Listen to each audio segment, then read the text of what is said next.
Hello बच्चों, स्वागत है आप सबका मेरे साथ केमिस्ट्री विद रत्नेश मिश्रा में। बच्चों, आज हम क्लास 11th का सेकंड चैप्टर पढ़ेंगे, स्ट्रक्चर ऑफ एटम। तो आइए इसके बारे में जान लेते हैं कि एटम क्या होता है और एटम किन किन फंडामेंटल पार्टिकल्स से मिलकर बना होता है। आइए देखते हैं बच्चों, सिंपली एक डेफिनेशन देखते हैं एटम की।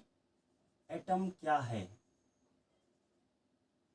तो atom is the smallest particle of any element which take part in chemical reaction undivided।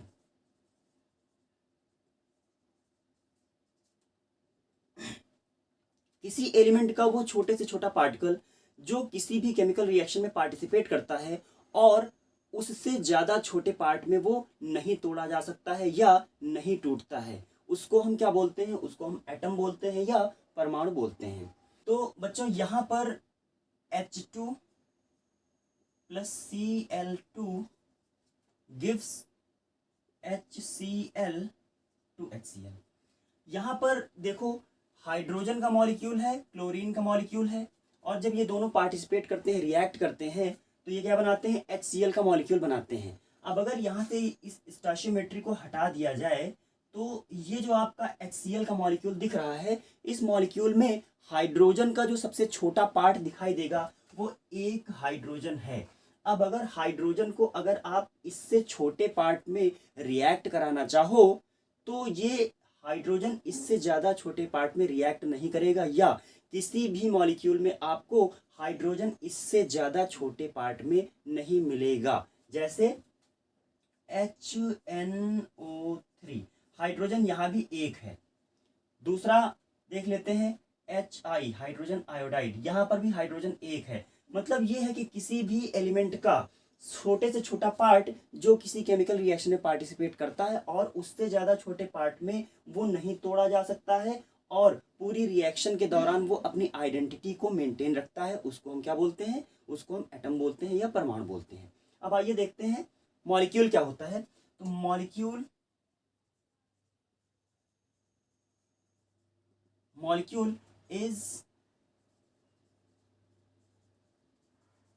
is the smallest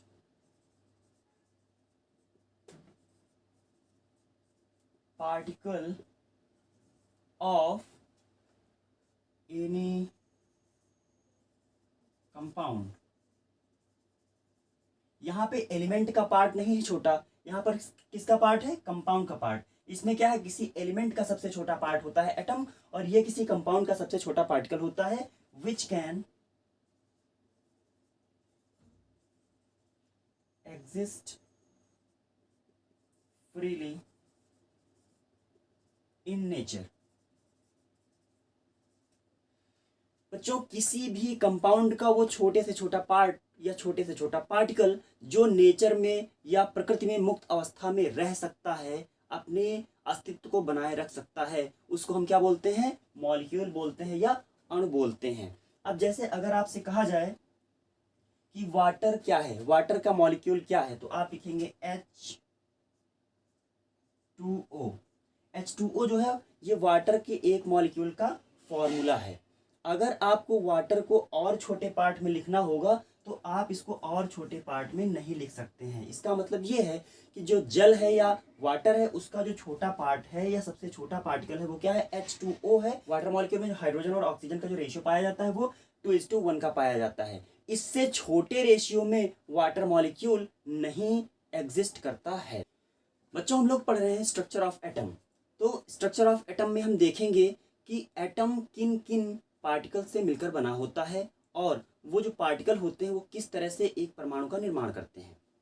तो बच्चों, जो डाल्टन की एटॉमिक थ्योरी थी वो कहती है कि एटम जो होते हैं वो स्मॉलेस्ट पार्टिकल होते हैं किसी एलिमेंट का, और इनडिविजिबल होते हैं। मीन्स एटम को और छोटे फंडामेंटल पार्टिकल्स में नहीं तोड़ा जा सकता है। लेकिन बाद में कुछ एक्सपेरिमेंट्स किए गए जिनके बारे में हम अभी बाद में बात करेंगे। तो वो एक्सपेरिमेंट जब किए गए तो हमको पता ये चला कि जो एटम होता है, एटम कुछ और फंडामेंटल पार्टिकल से मिलकर बना होता है। बच्चों, एटम जो होता है वो एक स्फेरिकल पार्टिकल होता है, क्योंकि एटम इतने छोटे होते हैं कि उनको एक स्फेरिकल पार्टिकल मानना ही उचित होगा। तो एटम क्या होते हैं? एटम स्फेरिकल पार्टिकल होते हैं। और जो एटम का न्यूक्लियस होता है वो एटम के बिल्कुल सेंटर में होता है, और जो न्यूक्लियस है इसी न्यूक्लियस में प्रोटॉन और न्यूट्रॉन दोनों पाए जाते हैं। न्यूक्लियस में प्रोटॉन और न्यूट्रॉन दोनों पाए जाते हैं। और जो सेंटर होता है, या प्रोटॉन प्लस न्यूट्रॉन को न्यूक्लियॉन्स कहा जाता है। क्या कहा जाता है? न्यूक्लियॉन्स कहा जाता है। और इलेक्ट्रॉन जो है न्यूक्लियस के बाहर स्फेरिकल पाथ में चक्कर लगाते रहते हैं, रिवॉल्व होते रहते हैं। तो बच्चों, ये है आपका टोटल स्ट्रक्चर ऑफ एटम। अब जो प्रोटॉन, न्यूट्रॉन और इलेक्ट्रॉन्स होते हैं, इलेक्ट्रॉन्स आपके यहाँ पे बाहर हो गए, और सेंटर पे कौन हुआ? प्रोटॉन हो गया और न्यूट्रॉन हो गया। तो बच्चों, ये जो प्रोटॉन, न्यूट्रॉन और इलेक्ट्रॉन है, इनको कहा जाता है fundamental particle of any atom.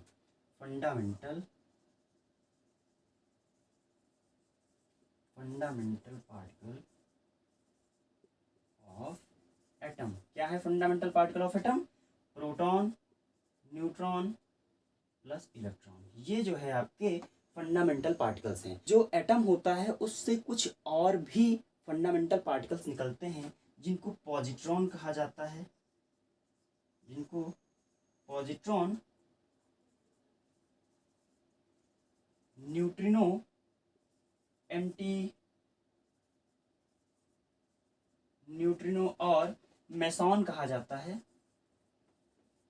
Meson कहा जाता है। ये फंडामेंटल पार्टिकल्स भी जो है वो एटम्स से निकलते हैं जब इनके ऊपर बम्बार्डमेंट किया जाता है, या डिफरेंट टाइप के इलेक्ट्रोमैग्नेटिक रेडिएशन से इनको क्या किया जाता है? ब्रेक किया जाता है।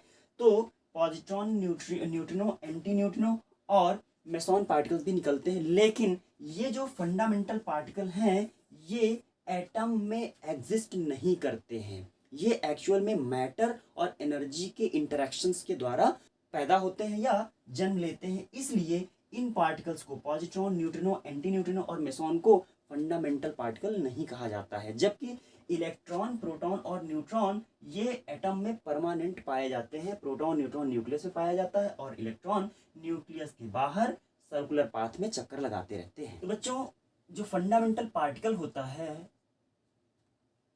Electron, electron is fundamental particle, इसको जो है ई से डिनोट करते हैं। और इसका जो मास होता है ग्राम्स में वो होता है 9.1095 इंटू 10⁻⁻28। इसका जो मास होता है ग्राम्स में कितना होता है? 9.1095 इंटू 10⁻⁻28। बच्चों, चार्ज जो होता है इलेक्ट्रॉन पे वो होता है 1.603 इंटू 10⁻⁻19 कूलॉम। लेकिन ये जो चार्ज होता है ये होता है नेगेटिव में। और बच्चों, इसके जो डिस्कवरर हैं वो है जे थॉमसन।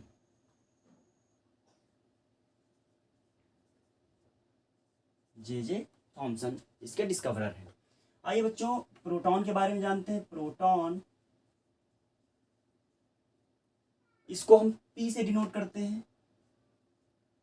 और इसका जो मास होता है वो होता है 1.6726 इंटू 10⁻⁻24 ग्राम्स। इसका मास होता है 1.6726 इंटू 10⁻⁻24 ग्राम। बच्चों, इस पे जो चार्ज होता है वो होता है 1.603 इंटू 10⁻⁻19 कूलॉम, और ये होता है पॉजिटिव में। और बच्चों इसके जो डिस्कवरर हैं वो हैं रदरफोर्ड,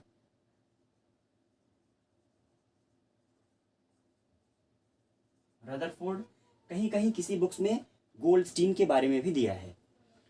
और बच्चों जो तीसरा फंडामेंटल पार्टिकल है वो है हमारा न्यूट्रॉन, इसको हम n से डिनोट करते हैं, और इस पे जो मास होता है इसका वो होता है 1.6750 इंटू 10⁻⁻24 ग्राम्स। इसका जो चार्ज होता है बच्चों वो होता है 0, न्यूट्रल होते हैं ये। और इसकी जो डिस्कवरी की थी वो की थी जेम्स चैडविक ने, जेम्स चैडविक न्यूट्रॉन्स के डिस्कवरर हैं। बच्चों जब किसी एलिमेंट को एक्सप्रेस करना होता है परमाणु भार और परमाणु क्रमांक के साथ में, जिसको हम atomic mass and atomic number कहते हैं, तो उसको मान लेते हैं एलिमेंट हमारा x है, तो एलिमेंट x के बाईं तरफ नीचे साइड में हम z से डिनोट करते हैं एटॉमिक नंबर या परमाणु क्रमांक को, और एलिमेंट के दाहिनी तरफ ऊपर साइड में a से डिनोट करते हैं एटॉमिक मास को। तो a क्या है हमारा एटॉमिक मास है, एटॉमिक मास ऑफ एलिमेंट, और z क्या है एटॉमिक नंबर, एटॉमिक नंबर हमारा z है। तो बच्चों ये होता है एक्सप्रेशन आपका किसी एलिमेंट का। आजकल नए कन्वेंशन में जो एलिमेंट होता है, एलिमेंट के बाईं तरफ नीचे साइड में एटॉमिक नंबर लिखते हैं और बाईं तरफ ही ऊपर साइड में एटॉमिक मास को भी लिख दिया जाता है। आजकल नए कन्वेंशन में ऐसे एक्सप्रेस करते हैं एलिमेंट्स को। बच्चों एटॉमिक नंबर और एटॉमिक मास, इलेक्ट्रॉन और प्रोटॉन के बीच में क्या रिलेशन है उसको देख लेते हैं। बच्चों एटॉमिक नंबर को Z से डिनोट करते हैं, एटॉमिक नंबर हो गया। एटॉमिक मास को A से डिनोट करते हैं, एटॉमिक मास। इलेक्ट्रॉन E से इलेक्ट्रॉन की संख्या को डिनोट करते हैं, इलेक्ट्रॉन। और N से न्यूट्रॉन को डिनोट करते हैं, और P से प्रोटॉन को डिनोट करते हैं। बच्चों जो किसी एलिमेंट का एटॉमिक नंबर होता है, atomic number Z of any element is equal to the number of electron equal to number of proton in any neutral atom. अगर एलिमेंट आपका न्यूट्रल है, एटम आपका न्यूट्रल है, तो उसका जो एटॉमिक नंबर होगा वो उसके इलेक्ट्रॉन के बराबर होगा जो उसके प्रोटॉन के बराबर होगा। Means Z equals to E equals to P when element is neutral. Element neutral होना चाहिए, क्योंकि न्यूट्रल नहीं होगा तो उसके ऊपर कोई चार्ज होगा, और चार्ज कब आएगा जब कोई एलिमेंट अपने इलेक्ट्रॉन लूज कर देगा या इलेक्ट्रॉन गेन कर लेगा। ऐसी कंडीशन में जो एटॉमिक नंबर Z होगा वो E के बराबर नहीं हो पाएगा। और बच्चों जो एटॉमिक मास होता है, atomic mass A equals to neutron plus proton, neutron plus proton के बराबर आपका एटॉमिक मास होता है। तो बच्चों हम लोगों ने एटम के बारे में जान लिया है, फंडामेंटल पार्टिकल्स के बारे में जान लिया है। अब इन फंडामेंटल पार्टिकल्स की डिस्कवरी किसने की? क्योंकि जो एटम का स्ट्रक्चर दिया गया है वो स्टार्टिंग में तो किसी को पता नहीं था, तो कैसे पता चला कि किसी एटम में इलेक्ट्रॉन्स होते हैं, प्रोटॉन्स होते हैं और न्यूट्रॉन्स होते हैं? तो आइए जानते हैं इसके बारे में। बच्चों discovery of electron, J Thomson ने इलेक्ट्रॉन की डिस्कवरी की थी। हुआ क्या कि 1859 में, इन 1859, एक साइंटिस्ट थे जूलियस प्लकर, वो गैसेस के ऊपर एक्सपेरिमेंट कर रहे थे, तो उन्होंने कुछ ऑब्जर्वेशंस किए। तो बच्चों क्या कंडीशंस थी?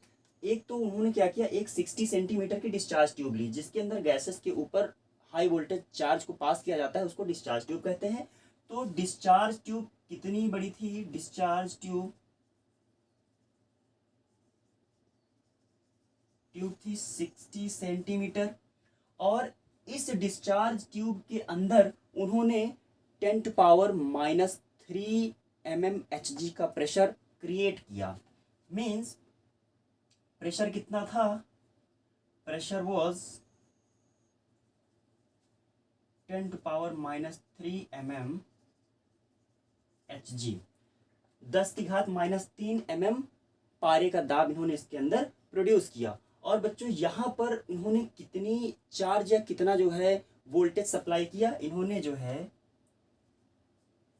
इन्होंने 10,000 से लेकर 30,000 वोल्ट का जो चार्ज था वो सप्लाई किया इस गैस के अंदर, जो गैस इसके अंदर थी। तो इन्होंने क्या देखा, इन्होंने देखा कि जो एनोड है, एनोड के पीछे वाली ये जो दीवार है, यहाँ पर कुछ ग्रीन कलर की फ्लोरेसेंस होती है, चमक उत्पन्न होती है। तो इन ऑब्जर्वेशंस के आधार पर जे थॉमसन ने बताया कि जब गैसेस के ऊपर बहुत ही कम प्रेशर पर बहुत ही हाई चार्ज सप्लाई किया जाता है या पास किया जाता है, तो कैथोड से कुछ किरणें निकलकर एनोड की तरफ चलती हैं, जो एनोड के पीछे वाली दीवार से टकराकर फ्लोरेसेंस प्रोड्यूस करती हैं। तो चूंकि ये किरणें कैथोड से निकली थी, इसीलिए जे थॉमसन ने इनको कैथोड किरणें कहा। क्या कहा? जे थॉमसन ने इनको कैथोड रेज कहा। अब आइए बच्चों जानते हैं कि जो कैथोड रेज होती हैं उनकी क्या प्रॉपर्टीज होती हैं। तो properties of cathode ray, cathode ray की क्या प्रॉपर्टी होती है? नंबर 1, कैथोड जो किरणें होती हैं वो सीधी लाइन में, सीधी रेखा में ट्रेवल करती हैं। They travel in straight line, straight line में ट्रेवल करती हैं। नंबर 2, जब इनको मैग्नेटिक फील्ड से पास किया जाता है, when they are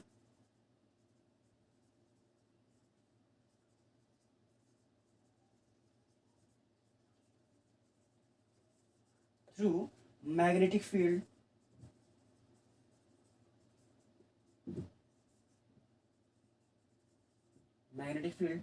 they get deflected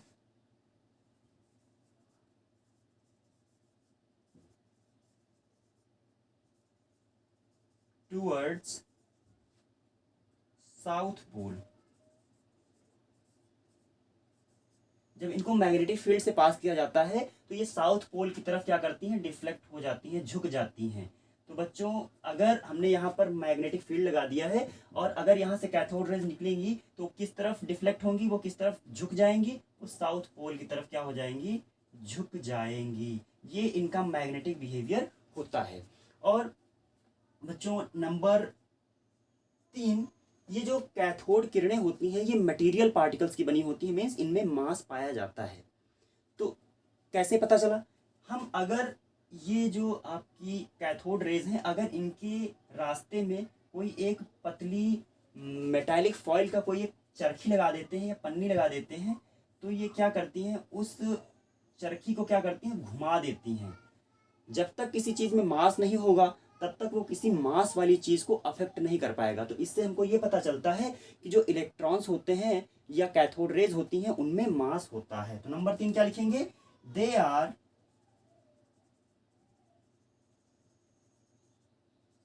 made up of material particles, material particles की बनी होती हैं। नंबर 4 बच्चों, ये जो आपकी कैथोड रेज होती हैं ये इलेक्ट्रिक फील्ड में भी क्या हो जाती हैं? ये पॉजिटिव पोल की तरफ डिफ्लेक्ट हो जाती हैं। तो दे deflect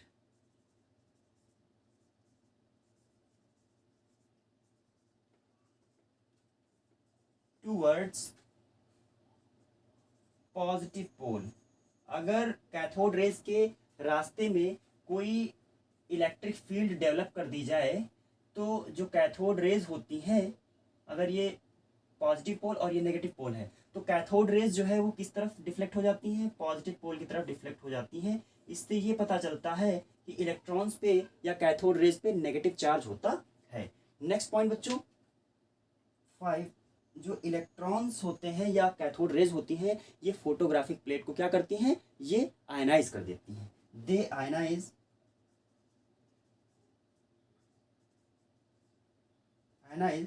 photographic plate, photographic plate को आयनाइज कर देती हैं। तो बच्चों ये हो गई प्रॉपर्टीज ऑफ कैथोड रेज। बच्चों जे थॉमसन ने इलेक्ट्रॉन्स के लिए E/m रेशियो का कैलकुलेशन किया। मीन्स इलेक्ट्रॉन का जो चार्ज है और उसका जो मास है उसके रेशियो का कैलकुलेशन जे थॉमसन ने किया। तो बच्चों जो इलेक्ट्रॉन का चार्ज होता है वो होता है 1.603 इंटू 10⁻⁻19 कूलॉम, और जो इलेक्ट्रॉन का मास होता है वो होता है 9.1095 इंटू 10⁻28। बच्चों जब इसका कैलकुलेशन किया गया तो ये जो वैल्यू आई E/m रेशियो की वो आई 1.759 इंटू 10⁻8 कूलॉम पर ग्राम। ये जो आपका 1.759 इंटू 10⁻8 कूलॉम पर ग्राम है, ये E/m रेशियो है इलेक्ट्रॉन का। बच्चों जो एक साइंटिस्ट थे मिल्कन, इन्होंने 1911 ईस्वी में ऑयल ड्रॉप मेथड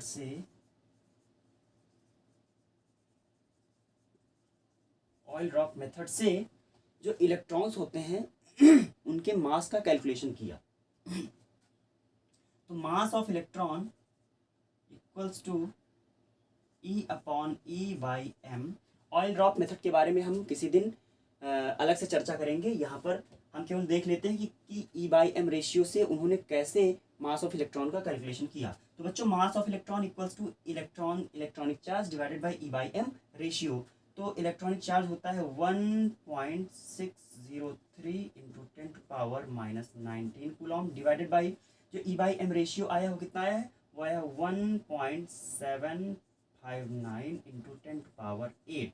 इसका जब कैलकुलेशन किया गया, देखो बच्चों ई और ई कैंसिल हो जाएगा, मास ऑफ इलेक्ट्रॉन कितना होता है आपको पता है, वही इसकी वैल्यू आएगी। तो आएगा 9.1095 इंटू 10⁻⁻28 ग्राम। तो बच्चों इस तरह से मिल्कन ने ऑयल ड्रॉप मेथड से मास ऑफ इलेक्ट्रॉन का कैलकुलेशन किया। आइए बच्चों देखते हैं कि प्रोटॉन की खोज कैसे हुई। बच्चों एक साइंटिस्ट थे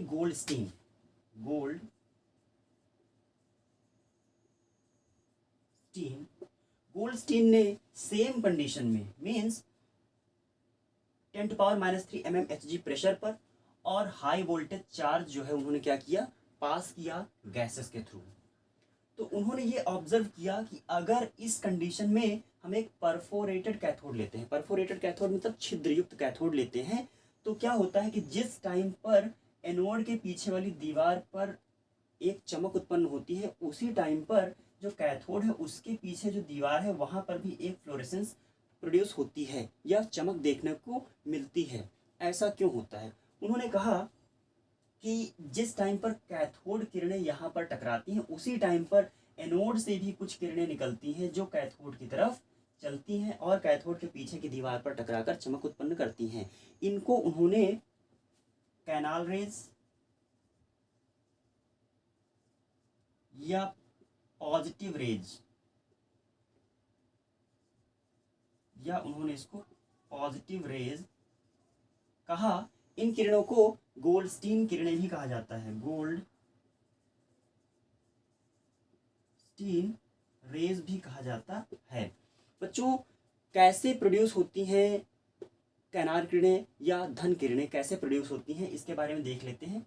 बच्चों जब इस कंडीशन में बहुत ही वैक्यूम में मीन्स बहुत ही लो प्रेशर पर बहुत ही हाई चार्ज को हम सप्लाई करते हैं, तो क्या होता है कि जो कैथोड है हमारा, ये क्या है, कैथोड है, इससे कुछ किरणें निकलती हैं जिनको हम कैथोड किरणें कहते हैं, और वो जाकर ये जो गैस के मॉलिक्यूल है या जो मटेरियल है इससे जाकर टकराते हैं, और टकराने पर क्या होता है, ये जो मटेरियल है या जो गैस के पार्टिकल्स हैं ये इलेक्ट्रॉन्स को इजेक्ट करते हैं, और उस कंडीशन में ये जो पार्टिकल्स हैं इन पर आ जाता है पॉजिटिव चार्ज। ये जो पॉजिटिव चार्ज है ये क्या करता है, ये कैथोड की तरफ ट्रैवल करना स्टार्ट करता है और यही कैथोड के पीछे की दीवार पर टकरा कर एक चमक उत्पन्न करते हैं। तो बच्चों इनको पॉजिटिव किरणें या पॉजिटिव रेस कहा गया। यही जो रीजन होता है, यही प्रोटॉन्स के डेवलपमेंट का कारण है। अगर ये जो हमने गैस यहाँ पर लिया है, अगर हम ये हाइड्रोजन गैस ले लेते हैं तो हाइड्रोजन गैस, अगर हम ये हाइड्रोजन गैस ले लेते हैं तो अगर ये आयनाइज होगी तो हाइड्रोजन में एक ही इलेक्ट्रॉन होता है और वो इलेक्ट्रॉन निकल जाने पर केवल हाइड्रोजन का पॉजिटिव चार्ज बचेगा और वो जो हाइड्रोजन का पॉजिटिव चार्ज होता है वो उसके प्रोटॉन की वजह से होता है। जो हाइड्रोजन पे पॉजिटिव चार्ज होता है वो किसी भी एलिमेंट में पाए जाने वाले पॉजिटिव चार्ज में सबसे कम होता है। इसीलिए जो हाइड्रोजन का कैटायन है इसी को प्रोटॉन कहा जाता है। बच्चों अब देखते हैं कि जो प्रोटॉन है या जो पॉजिटिव रेज है जिनको हम कैनाल रेज कहते हैं उनकी क्या प्रॉपर्टीज होती हैं। तो प्रॉपर्टीज देख लेते हैं। प्रॉपर्टीज नंबर 1, जो एनोड रेज होती हैं ये स्ट्रेट लाइन में ट्रैवल करती हैं, स्ट्रेट लाइन में ट्रैवल करती हैं। दूसरा, they are made up of material particle, material particle की बनी होती हैं, मीन्स इनमें मास होता है। Number 3, they get deflected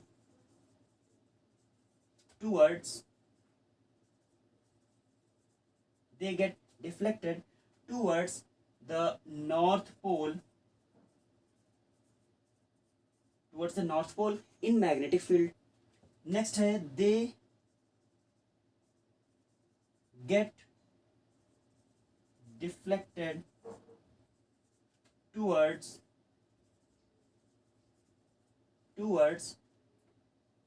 negative pole when they are passed through any electric field. Next है they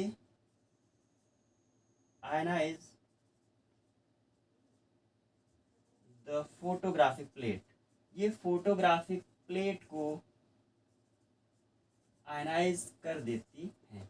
तो बच्चों ये हो गया आपका प्रोटॉन, ये हो गई इसकी प्रॉपर्टीज। बच्चों देखते हैं कि न्यूट्रॉन की खोज कैसे हुई। तो न्यूट्रॉन की खोज 1932 में जेम्स चैडविक ने एक एक्सपेरिमेंट किया था। उसके बाद उन्होंने उस एक्सपेरिमेंट से बताया कि जो एटम होते हैं उनमें क्या होता है, एक तीसरे प्रकार का फंडामेंटल पार्टिकल पाया जाता है जिसके ऊपर कोई चार्ज नहीं होता है। न्यूट्रॉन की खोज के पहले एटॉमिक मास का पता चल चुका था या डिस्कवरी हो चुकी थी। तो पाया ये गया कि किसी भी एलिमेंट का जो एटॉमिक मास होगा, किसी भी एलिमेंट का जो एटॉमिक मास होगा वो उसमें पाए जाने वाले सभी पार्टिकल्स के मास के सम के बराबर होना चाहिए। तो इलेक्ट्रॉन का मास और प्रोटॉन का जो मास होता है उसके सम के बराबर एटॉमिक मास होना चाहिए। लेकिन पाया ये गया कि किसी भी एलिमेंट का जो एटॉमिक मास होता है वो उस एलिमेंट में पाए जाने वाले सभी प्रोटॉन और इलेक्ट्रॉन के मास से ज़्यादा होता है। तो इस आधार पर बच्चों अर्नेस्ट रदरफोर्ड ने ये अंदाज़ा लगाया कि जो एटम होते हैं, एटम्स में प्रोटॉन और इलेक्ट्रॉन के अलावा भी एक तीसरे प्रकार का पार्टिकल जरूर पाया जाता होगा जिसका ना तो चार्ज होता है और चार्ज ना होने की वजह से उस पार्टिकल के बारे में हमको पता नहीं लगता है। लेकिन इस कथन की जो पुष्टि की वो जेम्स चैडविक ने 1932 में की। जेम्स चैडविक ने कहा कि when bombardment of neutron is performed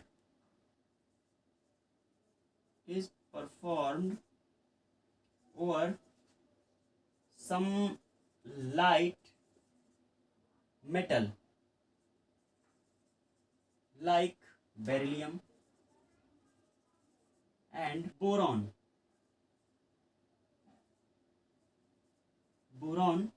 then neutron are ejected which are unaffected in magnetic as well as in electric field। उन्होंने पाया कि जब बेरिलियम पर अल्फा पार्टिकल्स का बम्बार्डमेंट किया जाता है तो कार्बन के साथ साथ एक दूसरे प्रकार का पार्टिकल भी प्रोड्यूस होता है जिसका जो मास होता है वो प्रोटॉन के बराबर होता है या प्रोटॉन के लगभग बराबर होता है, लेकिन उस पर चार्ज नहीं होता है। इन्हीं पार्टिकल्स को न्यूट्रॉन कहा गया और जेम्स चैडविक को न्यूट्रॉन्स का डिस्कवरर कहा जाता है, क्योंकि उन्होंने लाइट मेटल्स पर अल्फा पार्टिकल्स के बम्बार्डमेंट के द्वारा न्यूट्रॉन्स को प्रोड्यूस करने वाला एक्सपेरिमेंट सक्सेसफुली किया था। बच्चों अब देखते हैं डिस्कवरी ऑफ न्यूक्लियस। तो न्यूक्लियस की जो खोज है, एटम का न्यूक्लियस जो है, उसकी खोज किसने की? रदरफोर्ड ने की 1911 ईस्वी में। बच्चों 1911 ईस्वी में रदरफोर्ड के निर्देशन में दो साइंटिस्ट काम कर रहे थे, उनका नाम था गीगर एंड मार्सडेन। तो गीगर एंड मार्सडेन जो दो साइंटिस्ट थे, ये रदरफोर्ड के निर्देशन में कार्य कर रहे थे और इन्होंने क्या किया कि मेटल की, गोल्ड की और सिल्वर की जो मेटालिक फॉइल थी, कितनी पतली फॉइल थी? 4 × 10⁻⁵ सेंटीमीटर, बहुत ही पतली मेटालिक फॉइल थी। उस पर इन्होंने क्या किया? अल्फा पार्टिकल्स का बम्बार्डमेंट किया। Bombardment of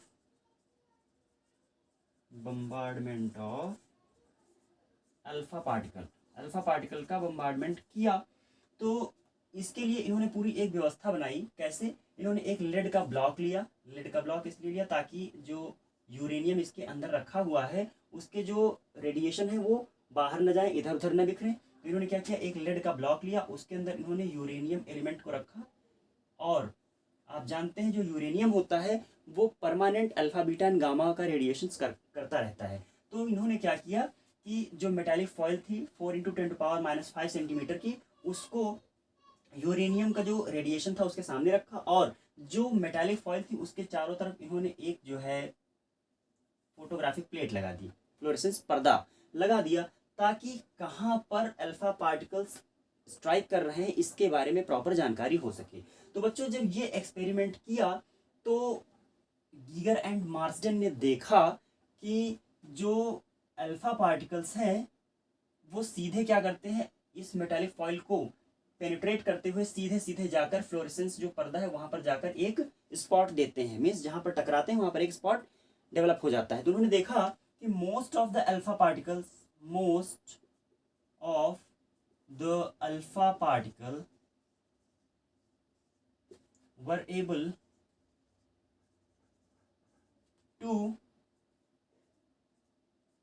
penetrate through the metallic foil जो है उसको सीधे सीधे पेनिट्रेट करने में सक्षम थे और जाकर सीधे निकलते थे और यहाँ सीधे बिल्कुल सीधे निकल जाते थे। उन्होंने देखा very less number of alpha particles were deflecting at 90 degree और मोर देन 90 डिग्री एंगल। तो देखा उन्होंने कि near about only 1 out of 20,000, देखा कि ऑन एवरेज 20,000 अल्फा पार्टिकल्स में से कोई एक अल्फा पार्टिकल होता था जो 90 डिग्री या उससे ज्यादा के एंगल में क्या होता था, पीछे अपने जिस पाथ से जा रहा था उसी पाथ पर वो डिफ्लेक्ट हो जाता था। तो near about only 1 out of 20,000 alpha particle deflected at 90 degree और मोर एंगल। तो ये उनका एक्सपेरिमेंट था और ये ऑब्जर्वेशन था। तो बच्चों जो ऑब्जर्वेशंस थे उनके आधार पर अर्नेस्ट रदरफोर्ड ने क्या कंक्लूजन्स निकाले? उन्होंने देखा कि most of the alpha particles were able to penetrate through the metallic foil and alpha particles were travelling in a straight line, means there was no deflection in the path of alpha particles while they were penetrating through the metallic foil. तो उन्होंने इससे ये निष्कर्ष निकाला कि most of most of the volume of atom is empty। उन्होंने ये निष्कर्ष निकाला कि जो एटम होता है उसका ज्यादा से ज्यादा जो वॉल्यूम होता है वो कैसा होता है, खाली होता है, उसमें कुछ नहीं होता है। नंबर दो ऑब्जर्वेशन ये था कि उन्होंने देखा कि alpha particles were deflecting at 90 degree और मोर एंगल। कितने हो रहे थे इससे मतलब नहीं है, लेकिन उन्होंने देखा कि कुछ अल्फा पार्टिकल्स थे जिनमें डिफ्लेक्शन हो रहा है। तो इसके आधार पर उन्होंने ये कहा कि because alpha particles are deflecting it means there exist positive charge and heavy mass in atom। इन्होंने कहा कि एटम में पॉजिटिव चार्ज और भारी कण पाए जाते हैं। नंबर 3, इन्होंने देखा था, जो ऑब्जर्वेशन था, उन्होंने देखा था कि 20,000 अल्फा पार्टिकल्स में से कोई एक अल्फा पार्टिकल था जो 90 डिग्री या उससे ज्यादा के एंगल पर डिफ्लेक्ट हो रहा था। तो इससे इन्होंने ये निष्कर्ष निकाला कि जो volume occupied by positive charge and heavy particle is very less। इन्होंने इससे ये निष्कर्ष निकाला कि जो पॉजिटिव चार्ज और जो भारी कण हैं वो किसी भी परमाणु के जितने भाग में पाए जा रहे हैं वो परमाणु के आयतन की तुलना में बहुत ही कम है। तो बच्चों, इन सारे ऑब्जर्वेशंस एंड कंक्लूजन्स के आधार पर अर्नेस्ट रदरफोर्ड ने बताया कि the whole mass and positive charge is concentrated in very small space of atom which is its nucleus। इन्होंने कहा कि किसी भी एटम का जो टोटल पॉजिटिव चार्ज होता है और जो टोटल मास होता है वो उस एटम के बहुत ही छोटे स्पेस में कॉन्सेंट्रेटेड रहता है, जिसको हम न्यूक्लियस कहते हैं या कह सकते हैं। तो इस तरह से बच्चों अर्नेस्ट रदरफोर्ड ने एटम के न्यूक्लियस की खोज की। तो बच्चों, आज के लिए इतना ही, हम मिलेंगे अगली क्लास में।